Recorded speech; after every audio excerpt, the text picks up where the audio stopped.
নমস্কার, সবাইকে স্বাগত জানাচ্ছি এখনকার অনুষ্ঠান হেল্পলাইন এবং হেল্পলাইন অনুষ্ঠান। বিভিন্ন রোগ নিয়ে আমরা এখানে আলোচনা করি, বিভিন্ন রকম সমস্যাগুলো তুলে ধরার চেষ্টা করি এবং বিশিষ্ট চিকিৎসকরা অবশ্যই আমাদের এই অনুষ্ঠানে থাকেন, তাদের পরামর্শ আমরা নিই। আর এই অনুষ্ঠান আপনাদের অত্যন্ত পছন্দের একটি অনুষ্ঠান। বিষয়বস্তু নির্বাচনের ক্ষেত্রে বলি যে এক এক সময় এক এক রকম বিষয়বস্তু থাকে। আজকে যে বিষয়বস্তুটা অত্যন্ত গুরুত্বপূর্ণ তা হচ্ছে স্পোর্টস ইনজুরি। খেলাধুলোর মধ্যে থাকা বাচ্চাদের ফিজিক্যাল একটা ভালো এক্সারসাইজ আমরা প্রত্যেকে জানি, কিন্তু বা সেক্ষেত্রে তাদের চোট লেগে যাওয়ার একটা বিষয় থাকে। শুধু বাচ্চাদের নয়, আমরা দেখেছি যারা রীতিমতো খেলোয়াড়, মানে প্রফেশনালি এই বিষয়টিকে নিয়েছেন, তাদের ক্ষেত্রে আমরা দেখেছি বিভিন্ন ধরনের ইনজুরি হয়ে থাকে। সেখান থেকে তাদের রিকভার হওয়ার জায়গা কি আছে, কতটা তারা সুস্থ হতে পারবেন এবং আমাদের আগামী দিনে তাদেরকে কি কি বার্তা দিতে পারবো আমরা, যাতে তারা সুস্থভাবে সুন্দরভাবে তাদের এই জীবনযাপনের পথে তারা হাঁটতে পারে।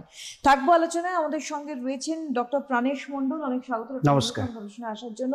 উনি MD physical medicine, pain management and assistant professor, college of medicine, স্বাগতত হসপিটাল। চলে যাচ্ছে আজকে যে আমাদের বিষয়বস্তু, তা হচ্ছে স্পোর্টস ইনজুরি।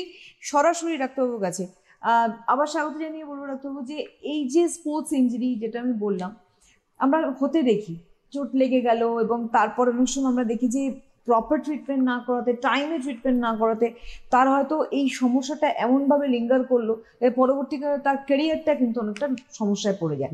সেই জায়গায় দাঁড়িয়ে আগে আমরা জানবো স্পোর্টস ইনজুরির কারণটা কি।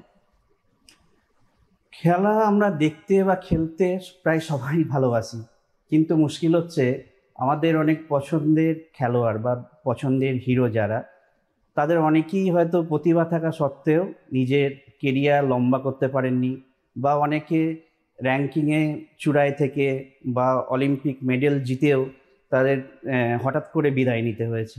তো এর পিছনে দেখা যায় স্পোর্টস ইনজুরির একটা বিশাল বড় কারণ। তো এই স্পোর্টস ইনজুরির কারণ কি? স্পোর্টস ইনজুরি মূলত অনেক কারণে হতে পারে। সেটা একটা বড় অ্যাক্সিডেন্ট, হঠাৎ খেলতে খেলতে তিনি পড়ে গেছেন, ব্রেনে লেগেছে বা ফ্র্যাকচার হয়ে গেছে, এরকম কিছু জিনিস থেকেও ছোটোখাটো অনেক কিছু কারণে হতে পারে। তো ছোটোখাটো কী কী কারণে হতে পারে, যেমন হয়তো ওভার ইউজ ইনজুরি যেগুলো আমরা বলি, কোনো জয়েন্ট বা কোনো লিগামেন্ট বা কোনো মাসেলকে যতটা আমাদের ব্যবহার করা উচিত তার থেকে যদি বেশি ব্যবহার করে ফেলি, সেক্ষেত্রে একটা ইনজুরি হওয়ার চান্স থাকে। সেকেন্ড হচ্ছে রিপিটিটিভ ইনজুরি। কোনো জয়েন্ট বা লিগামেন্ট বা মাসেলকে যতটা মুভমেন্ট করা উচিত তার থেকে যদি বেশি করি বা বারবার করি, সেক্ষেত্রে ইনজুরি হওয়ার একটা চান্স থাকে। এইরকম অনেক কারণ আছে। আবার যারা সাধারণত খেলাধুলা করেন না, তাদের মধ্যে হঠাৎ করে একদিন মনে হলো তিনি খেলতে নামলেন, তার মাসেল বা জয়েন্ট এগুলো ফ্লেক্সিবল নয়, স্ট্রেংথ নেই, তো সেক্ষেত্রে একটা ইনজুরি লেগে যাওয়ার চান্স থাকে। এটা যেমন কারণ। আবার অনেকে এমন কিছু জিমে যান বা অনেক কিছু খেলেন যেগুলো হয়তো সেইভাবে খেলা উচিত না, অর্থাৎ তারা প্রপার ট্রেনিং তাদের হয়নি বা ট্রেনারের আন্ডারে তারা সেগুলো ট্রেনিং করেননি, তো সেগুলোর ক্ষেত্রে ইনজুরি হওয়ার একটা প্রবাবিলিটি থেকে যায়। এবার বলবো যে এই যে কারণগুলো আমরা শুনলাম, এবার এই স্পোর্টস ইনজুরির কি কি টাইপস হয়? বিভিন্ন ধরনের স্পোর্টস ইনজুরি আছে, সেগুলো কি কি? স্পোর্টস ইনজুরি বিভিন্ন ধরনের হতে পারে, যেমন এক বড় থেকে ছোট সব কিছুই হতে পারে। বড়র মধ্যে যেমন ধরুন একটা বড় সড়ো কোনো হলো, ফ্র্যাকচার হতে পারে, মানে হাড় ভেঙে গেল, ডিসলোকেশন হতে পারে, অর্থাৎ জয়েন্টের দুটো বোন আছে, দুটো বোন আলাদা হয়ে গেল, এরকম যেমন বড় সড়ো কিছু হতে পারে। সেরকম তার থেকেও ছোটোখাটো জিনিস, যেমন স্ট্রেন, অর্থাৎ মাসেল ফুল হলো বা ওভার স্ট্রেচ হয়ে গেল বা মাসেল ছিঁড়ে গেল, সেরকম স্প্রেন, লিগামেন্ট ওভার স্ট্রেসড হলো বা লিগামেন্ট ছিঁড়ে যেতে পারে। সেই রকম কনটিউশন হতে পারে, অর্থাৎ স্কিনের ভিতরে, স্কিনের আন্ডারে ব্লিডিং হলো, উপরটা কালচে ভাব হয়ে গেল, এগুলো যেমন মাস্কুলোস্কেলেটাল সিস্টেমের মধ্যে হতে পারে। সেরকম আমাদের মাথায় চোট লাগতে পারে, যেটাকে আমরা কনকাশন ইনজুরি বলি, ওটা একটা ছোটো ধরনের ব্রেন ইনজুরি। তো এরকম অনেক কিছু হতে পারে। এবার বলবো যে এই আমরা এর থেকে আমাদের কি কি করণীয়, বেসিক্যালি এটা আমাদের জানাটা খুব ইম্পর্টেন্ট বিষয়। তো প্রথমেই বলি, যদি বড়সড় কিছু হয়, যেমন ফ্র্যাকচার বা ডিসলোকেশন এরকম যদি কিছু মনে হয়, তো সেক্ষেত্রে সবসময় উচিত কোনো হসপিটালের এমার্জেন্সিতে যাওয়া, প্রপার ট্রিটমেন্ট করা, অর্থাৎ ইমেজিং এবং তার প্রপার ট্রিটমেন্ট করা। কিন্তু যেগুলো সার্জারি বা ডিসলোকেশন নেই, এরকম যদি বোঝা যায়, সেরকম মাইনর যে ইনজুরিগুলো হয়েছে, সেগুলোর ক্ষেত্রে সবসময় রাইস প্রোটোকল ফলো করা উচিত। রাইস কি? রাইস হচ্ছে rest, icing, compression and elevation. তো রেস্ট কি? অর্থাৎ যে জয়েন্ট বা যে অঙ্গ প্রত্যঙ্গে ইনজুরি হয়েছে সেটাকে যতটা পারা যায় রেস্টে রাখা, মুভমেন্ট না করা, যাতে সেটা মুভমেন্ট করলে আরও অ্যাগ্রেভেট করতে পারে। আইসিং কি? আইসিং দেওয়া হচ্ছে, বরফ দেওয়া হচ্ছে, যেটা একটা কাপড়ে জড়িয়ে 15 থেকে 20 মিনিট সেই জায়গায় দেওয়া হয় যাতে জায়গাটা না ফোলে, ইনফ্লামেশনটাও একটু কমিয়ে দেয়। কম্প্রেশন হচ্ছে সেটা সোয়েলিং বা ইডিমেটাস যেটা ফুলে যায় সেটা কম্প্রেসড করে, একটা কম্প্রেশন ব্যান্ডেজ বা ক্রেপ ব্যান্ডেজ ব্যবহার করা হয়। আর এলিভেশন হচ্ছে অঙ্গ প্রত্যঙ্গ বা পাটাকে উপরে, কিছুটা বালিশের উপরে পাটাকে একটু তুলে রাখতে বলা হয় যাতে সেখান থেকে ফ্লুইডটা নিচের দিকে চলে আসে। তো প্রাথমিকভাবে আমরা এই রাইস প্রোটোকল ফলো করি সাধারণত প্রথম 3 দিন, 2 থেকে 3 দিন।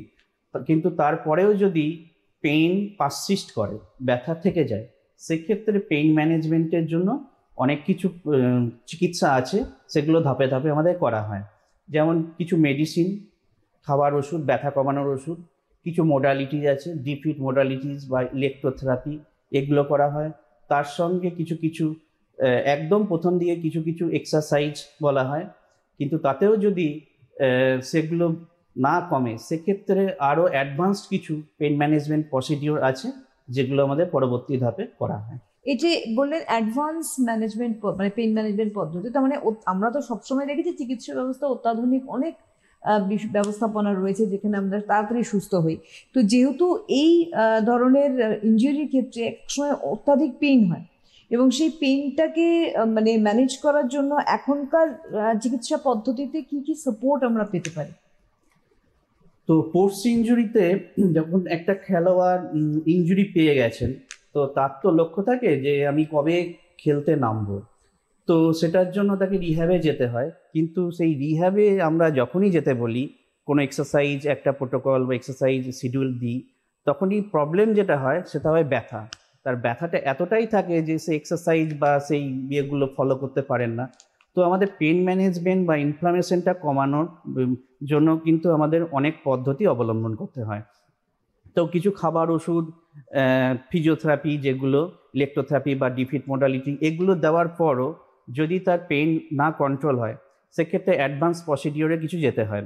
যেমন কিছু হচ্ছে নার্ভ ব্লক করতে পারি, মানে কোনো জয়েন্টে যে নার্ভটা সাপ্লাই করছে সেটাকে আমরা বিভিন্ন এজেন্ট দিয়ে ব্লক করতে পারি যাতে পেনটা কন্ট্রোল হয়।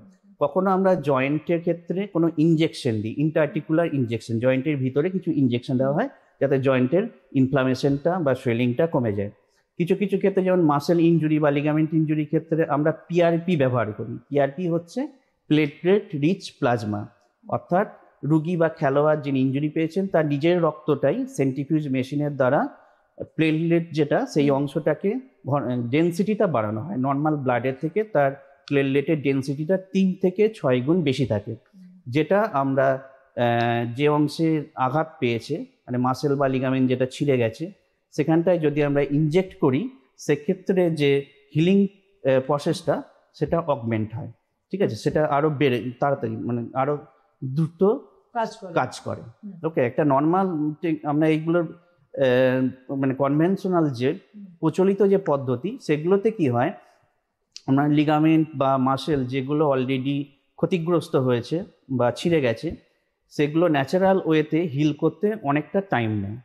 তো পিআরপির কাজ হচ্ছে সেই ন্যাচারাল ওয়েটাকে আরও ত্বরান্বিত করা, আরও তাড়াতাড়ি সেটাকে হিল করতে সাহায্য করে। আচ্ছা, এই যে রিহ্যাবিলিটেশনের কথা হচ্ছে, বহু আমরা এখানে অনুষ্ঠান করি যে অনেক মানুষ রয়েছেন যারা রুরাল এরিয়ায় থাকেন, তাদের কাছে রিহ্যাবিলিটেশন বা রিহ্যাবে কিন্তু কোনো, তারা বুঝতে পারছেন না অর্থ। অনেকে হয়তো বুঝতে পারছেন, অনেকে বুঝতে পারছেন না। সেক্ষেত্রে আমরা জানবো রিহ্যাব কি, সবার আগে এইটা একটু জানা দরকার, এবং কি হয় সেখানে। তো রিহ্যাব বা রিহ্যাবিলিটেশন, রি মানে পুনরায় এবং হ্যাবিলিটেশন মানে হ্যাবিটেট করা, অর্থাৎ ফিরিয়ে আনা, অর্থাৎ পুনরুদ্ধার, অর্থাৎ প্রত্যাবর্তন।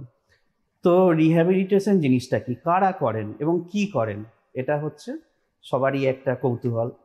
তো রিহ্যাবিলিটেশন প্রথমে আসি কারা করেন।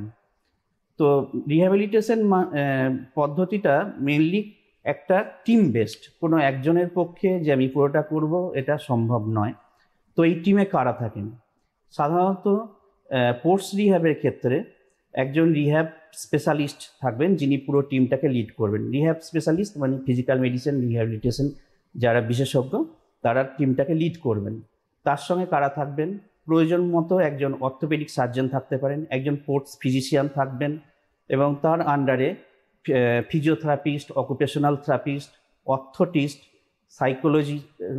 সাইকোলজিক্যাল কাউন্সিলর বা স্পোর্টস সাইকোলজিস্ট, তার সঙ্গে নিউট্রিশনিস্ট থাকবেন, অর্থোসিস্ট থাকবেন, এবং তার সঙ্গে অবশ্যই কোচ, ট্রেনার এবং যিনি খেলোয়াড় বা তার অভিভাবক, তারাও এর টিমের মধ্যে রাখা হয় এনাদের সবাইকে। তো এই টিমের কাজ কি?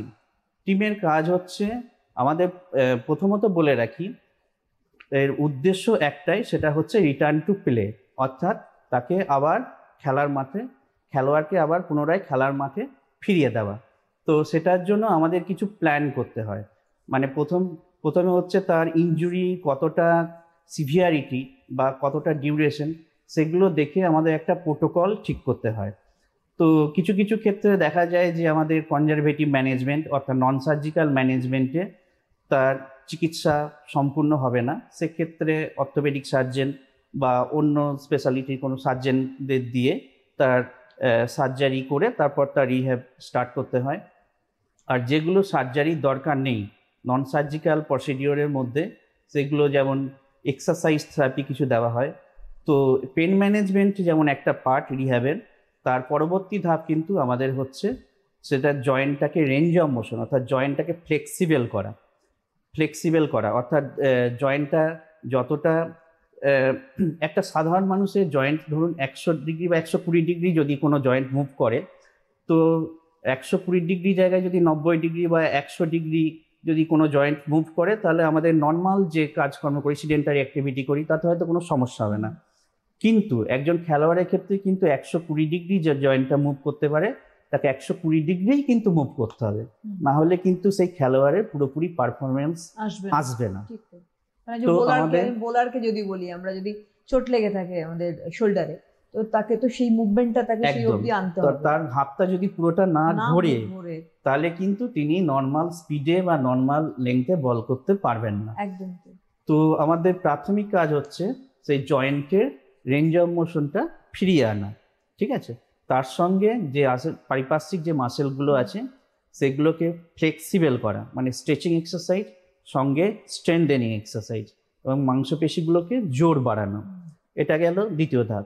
এরপরে আমাদের যেটা করতে হয় সেটা হচ্ছে প্রোপিওসেপশন এবং কোঅর্ডিনেশন, অর্থাৎ একটা খেলোয়াড় অনেক দিন ধরে যখন রেস্টে আছেন, ঘরের মধ্যে রেস্টে আছেন, খেলার মধ্যে নেই, তখন হয় কি তার জয়েন্টগুলো নর্মাল যে আগে মুভমেন্ট করতো, তো সেগুলোর কিছুটা প্রোপিওসেপশন পার্টটা কিছুটা ল্যাকিং থেকে যায়।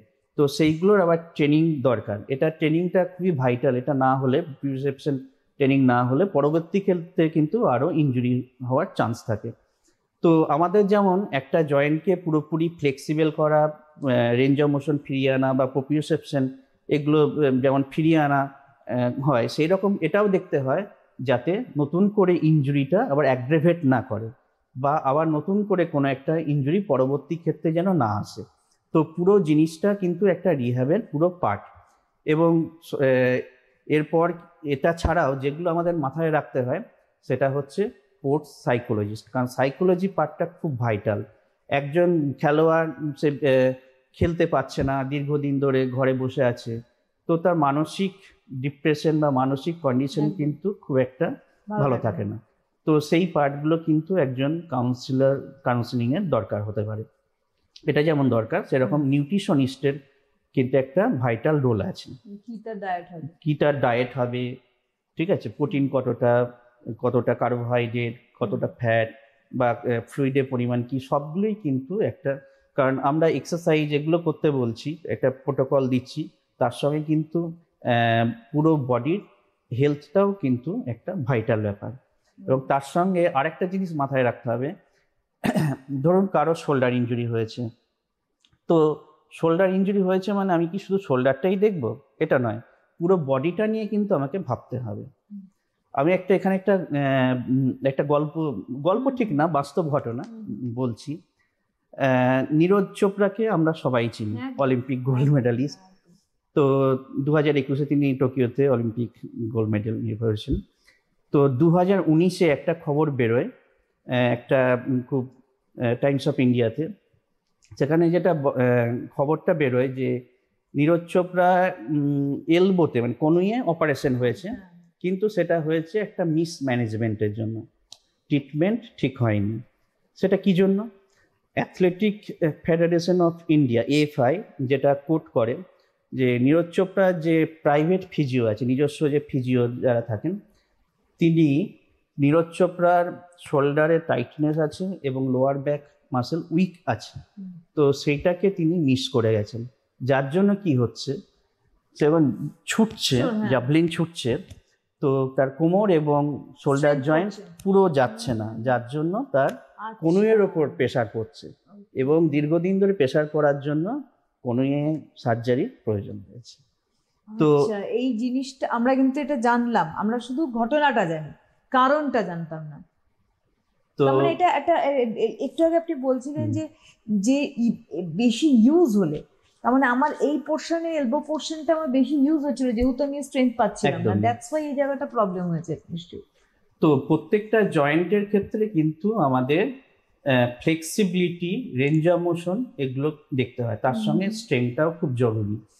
তো এইগুলো যেমন আমরা প্রত্যেকটা অঙ্গ প্রত্যঙ্গে বা জয়েন্টের ইন্ডিভিজুয়ালি কাজ বলছি, সেরকম এরপরে যেটা পরের ধাপে আমাদের যেতে হয় সেটা হচ্ছে একটা ফাংশনাল রিহ্যাবিলিটেশন।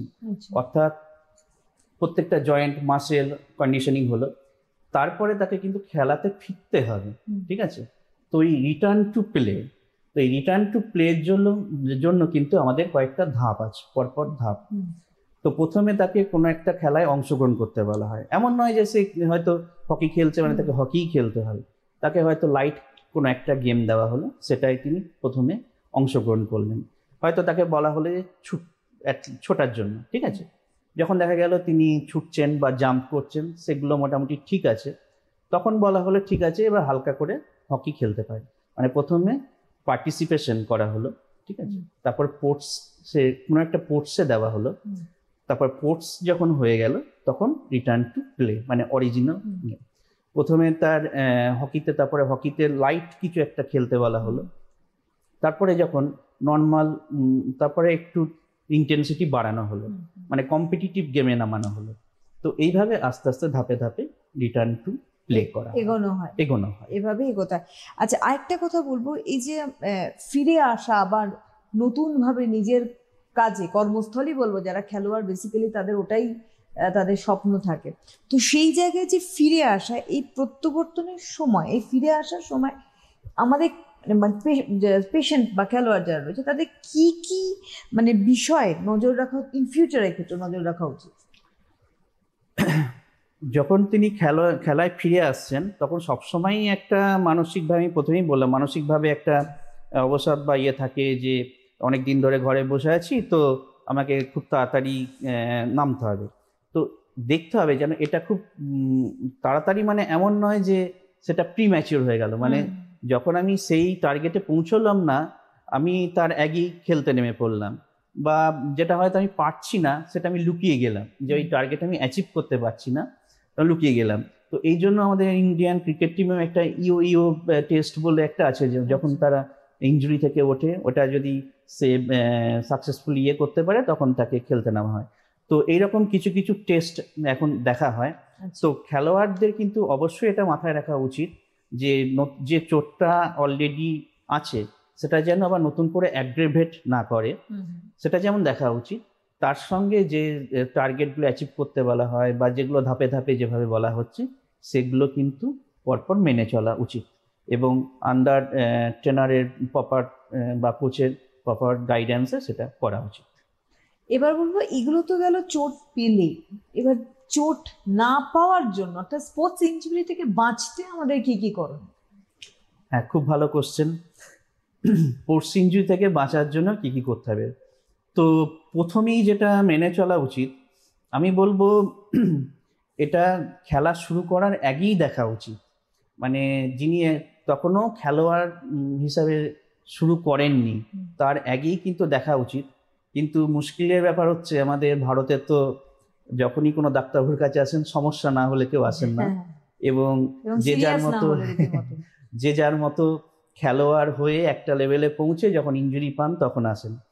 তো এতে অভিভাবক বা বাবা মাদেরও কিছুটা গাফিলতি থাকে আমার মনে হয়। তো প্রথমেই যেটা করা উচিত সেটা স্ক্রিনিং, অর্থাৎ একজনকে কোনো স্পোর্টস ফিজিশিয়ান বা স্পোর্টস রিলেটেড যে ডাক্তারবাবু যিনি অন্তত এটা ট্রেনিং যার নেওয়া আছে তার কাছে গিয়ে অন্তত জানা উচিত যে আমার এই বাচ্চা গেল, তো একে কি কি খেলা খেলানো যাবে, সে কি কি খেলা খেলতে পারে, মানে ওই বাচ্চাটির জন্য প্রপার। একদমই। কারণ এটা না হলে মুশকিল হচ্ছে তার সবার শারীরিক গঠন সমান না। হয়তো বাবা মায়ের কিছু স্বপ্ন বাচ্চার উপর চাপিয়ে দিল, কিন্তু আদৌ সেই বাচ্চার শারীরিক গঠন, মানসিক গঠন, ঠিক আছে, এগুলো সেই টার্গেট অ্যাচিভ করতে পারবে নাকি এটা আমাদের দেখতে হবে। মানে কেউ সুইমার হলেই যে আমার ছেলেকে হতে হবে বা আমার মেয়েকে হতে হবে, নট দ্যাট। একদমই না। সেটা তো অনেক সময় ভুল হতে পারে, কারণ তার শারীরিক গঠন বা এরকম সেরকম নাই হতে পারে। এটা যেমন একটা দিক। দ্বিতীয় হচ্ছে অনেক বাচ্চার ক্ষেত্রে কিছু বায়োমেকানিক্যাল সমস্যা থেকে যায়, যেগুলো হয়তো বাবা মায়ের বোঝার বা দেখার সম্ভব না, কোনো ডাক্তার ছাড়া সম্ভব না। যেমন বলছি ধরুন ফ্ল্যাট ফুট কারো আছে, ফ্ল্যাট ফুট মানে ব্যাপারটা হচ্ছে নর্মালি দেখবেন একটু বড় যারা অ্যাডাল্ট, যারা অ্যাডোলেসেন্ট এজের পর, তাদের যখন পায়ের ছাপ দেখবেন, পায়ের ছাপে পুরোটা কিন্তু পড়ে না, ইয়েটা থাকে, মাঝখানে থাকে না। তো বাচ্চাদের কিন্তু প্রথম দিকে বোঝা যায় না ফ্ল্যাট ফুটের ব্যাপারটা, একটু হলে 7-8 বছর হলে তখন ব্যাপারটা মোটামুটি বোঝা যায়। তো যদি ফ্ল্যাট ফুটের সমস্যা থাকে সে কিন্তু রানিংয়ের যে গেমগুলো সেগুলোতে কিন্তু তার পায়ের সমস্যা আসতে পারে, গোড়ালির ব্যথা এগুলো আসতে পারে। তারপর অনেকের থাকে হাইপার মোবাইল জয়েন্ট, মানে জয়েন্টটা যতটা মুভ হয় তাদের ক্ষেত্রে কনজেনিটাল, জন্ম থেকেই তার এমন শারীরিক গঠন যে লিগামেন্টগুলো ল্যাক্স থাকে, জয়েন্টগুলো আরও বেশি মুভ হয়। তার জন্য হয় কি, সেগুলো মাসেল বা লিগামেন্ট এগুলো আরও বেশি ইনজুরি হওয়ার চান্স থেকে যায়। তো এইগুলো যদি থাকে তাদের ক্ষেত্রে কিন্তু মানে আউটডোর গেমগুলো আমাদের অ্যাভয়েড করতে হয়, সেক্ষেত্রে ইনডোর গেমে খুব বেশি প্রবলেম হয় না। তো এইরকম কিছু কিছু ব্যাপার আছে যেগুলো কিন্তু আগে আমাদের স্ক্রিনিং করে, তারপরে বা স্ক্রিনিং ছাড়াও আরও কিছু, এগুলো ফিজিক্যাল টেস্ট কিছু বললাম, এছাড়াও কিছু আমাদের ইকুইপমেন্ট মানে মেশিন দ্বারা যে টেস্ট হয় সেগুলোও কিছু কিছু করে দেখা হয়। আচ্ছা, এবার বলবো যে নর্মালি এই যে চোট পাওয়ার জায়গাগুলো আমরা একটুখানি প্রথম দিকে যেমন বলছিলাম, অনেক সময় আমরা দেখেছি যে খেলতে গিয়ে শুধু নয়, খেলতে গিয়ে আমরা ফ্রি হ্যান্ড এক্সারসাইজ করতে দেখি বহু খেলোয়াড়দের মাঠে নেমে জাস্ট ওয়ার্ম আপ করে তারা খেলা। অনেক সময় আমরা দেখেছি এরকম অনেক ঘটনাও আমরা দেখেছি যে ওয়ার্ম আপের সময় হয়তো বেকায়দা হয়ে গিয়েছে, তার এমন চোট লেগে গেল সে হয়তো খেলতেই পারলো না। সেই জায়গাটাও আমাদের অ্যালার্ট হওয়া নিশ্চয়ই উচিত, মানে যে স্পোর্টস পার্সনকে অবশ্যই বলবো। একদমই। কোনো খেলা শুরু করার আগেই ওয়ার্ম আপ এবং স্ট্রেচিং এটা যেমন দরকার, সেরকম কুলিং ডাউন যেটা বলে, মানে একটা মাসেলকে আমি ওয়ার্ম আপ করছি মানে মাসেলটাকে ব্লাড সার্কুলেশন বাড়াচ্ছি, মাসেলটাকে একটা পর্যায়ে নিয়ে যাচ্ছি, তারপরে আমি সেটাকে কম্পিটিটিভ গেমে করবো। স্ট্রেচিং করে মাসেলটাকে ফ্লেক্সিবল করছি, এটা যেমন দরকার সেরকম কুলিং ডাউন হতে হবে, মানে মাসেলটাকে রিল্যাক্স হতে দিতে হবে। সেইটা যদি আমি না করি, আমি যদি মাসেলটাকে বারবার রিপিটেডলি তাকে একটা প্রেশার দিতে থাকি, একটা টাইম পর কিন্তু ইনজুরি হয়ে যাবে। তো এইটার জন্য যেটা দরকার, একজন ট্রেনারের আন্ডারে সবসময় সে জিমই করুক বা কোনো খেলুক বা কোনো খেলার একটা ওয়ার্ম আপ করুক, একটা ট্রেনারের আন্ডারে গাইডেন্সে করা উচিত। একদম। এবার বলবো ডাক্তারবাবু, যারা ধরুন ভাবি খেলোয়াড় রয়েছে, আজকে ভাবছে তারা খেলবে, নয় ক্রিকেট হোক বা নয় ফুটবল হোক বা যে কোনো গেমে, সেই সমস্ত বাচ্চারা যেতে চাইছে এবং তাদের স্বপ্ন সেটা শুধু শখে খেলা নয়, এটা নিয়ে এগোনোর স্বপ্ন। তো এই ধরনের ভাবি খেলোয়াড় যারা রয়েছে, ইন ফিউচার যারা স্পোর্টস পার্সন রয়েছে, তাদের জন্য কি পরামর্শ, তাদের অভিভাবকদের কি পরামর্শ সবার আগে দেওয়া দরকার? কারণ আপনি একটা কথা বলেছেন, অভিভাবকদের অনেক সময় কিন্তু কি বলবো, চিন্তা ভাবনা অনেক লেটে হয় বাচ্চাদের ক্ষেত্রে, যার জন্য কিন্তু লিঙ্গার করে যায় রোগটা, তারপরে গিয়ে আমরা ছোটাছুটি করি। তাই আগাম কি করণীয় থাকবে? খুব ভালো প্রশ্ন।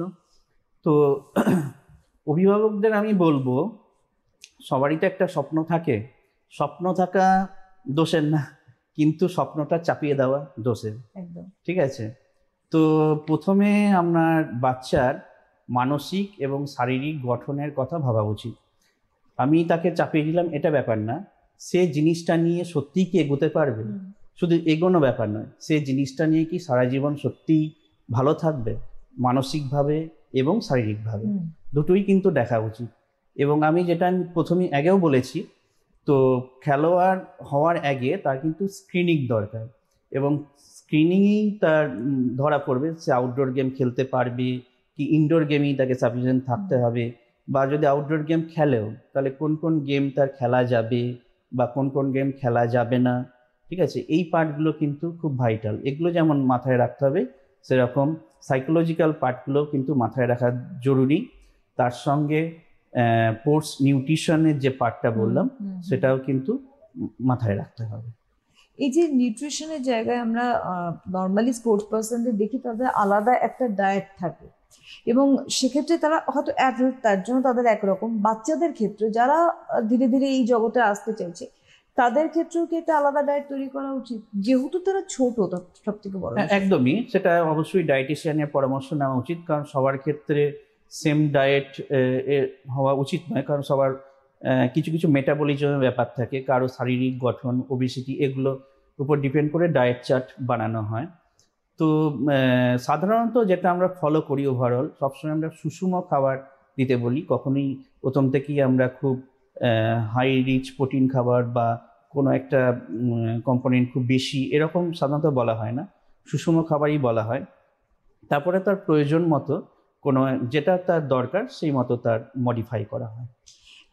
রিহ্যাবের কথা আমরা যেমন আজকে শুরুতেই আলোচনা করছিলাম, যে বেসিক্যালি আমরা আরেকটা একটু আগে আপনার সাথে কথা বলতে বলতে আপনি বলছিলেন মাল্টিডিসিপ্লিনারি রিহ্যাবিলিটেশন, এইটার কি জিনিস, মানে কি মানে এটা?